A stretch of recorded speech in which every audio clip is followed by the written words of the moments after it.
Queridos irmãos e irmãs, no Evangelho de hoje, vemos ainda os judeus que estão perseguindo Jesus, procurando uma maneira para prendê-lo, por ele continuar falando que era o Filho de Deus ou algo do tipo. Ouçamos com atenção essa passagem. Naquele tempo, em alta voz, Jesus ensinava no templo dizendo: Vós me conheceis e sabeis de onde eu sou. Eu não vim por mim mesmo, mas o que me enviou é fidedigno. A esse não o conheceis, mas eu o conheço porque venho da parte dele, e ele foi quem me enviou. Então queriam prendê-lo, mas ninguém pôs a mão nele, porque ainda não tinha chegado a sua hora.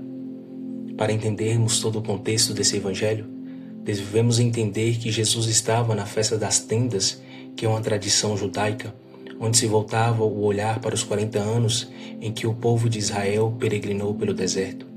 São dias festivos onde devem se alegrar na presença de Deus, morando em tendas para recordar o tempo em que Israel viveu após a libertação do Egito. Voltemos nosso olhar novamente para o Evangelho de hoje. Jesus não chega bem visto em Jerusalém. Ele era perseguido porque sabemos que em Nazaré ninguém era bem visto, e também porque o povo queria um Messias glorioso e não um Messias humilde, simples, que andava com os pobres e pecadores. As pessoas daquela época ficavam impressionados com a beleza da fala de Jesus, com suas palavras que penetravam os corações. Mas era difícil para eles aceitarem, pois Jesus nunca tinha ido em uma escola para aprender tudo aquilo ou algo do tipo.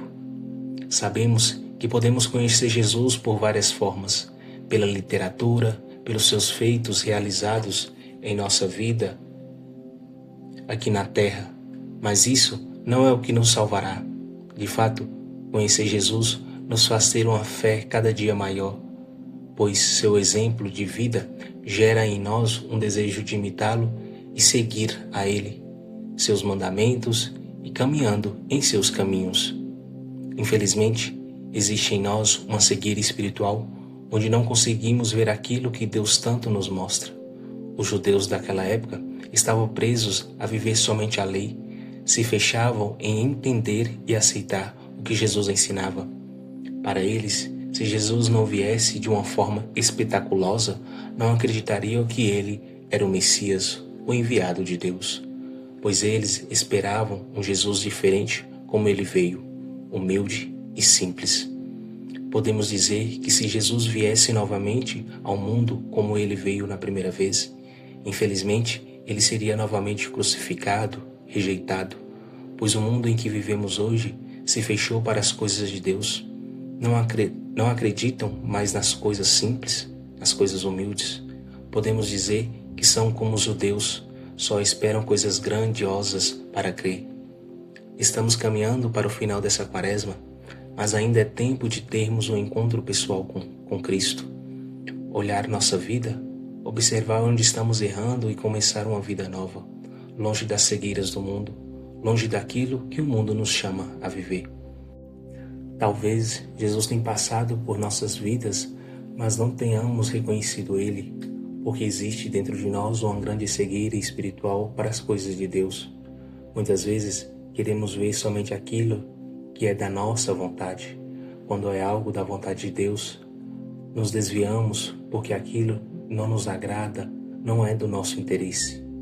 Por outro lado, vemos que quando vivemos para Deus, nos decidimos a viver o seu chamado, aí sim temos a graça de reconhecê-lo, de saber quem Ele é. Só é feliz quem conhece Jesus, quem teve uma experiência verdadeira com Ele. Pois, como diz uma frase, só se ama aquilo que se conhece. Como vou dizer que ama Jesus se não o conheço, se nunca fiz uma experiência de vida com Ele? O tempo quaresmal é um tempo propício para nos encontrar com Jesus. Recordemos que o tempo quaresmal é o tempo vivido por Jesus no deserto. Quando passamos pela experiência do deserto, lá encontramos Deus. Lá descobrimos quem Ele é e o que Ele quer de nós. Estamos chegando quase na reta final dessa quaresma, mas ainda é tempo de ter este encontro pessoal com Cristo.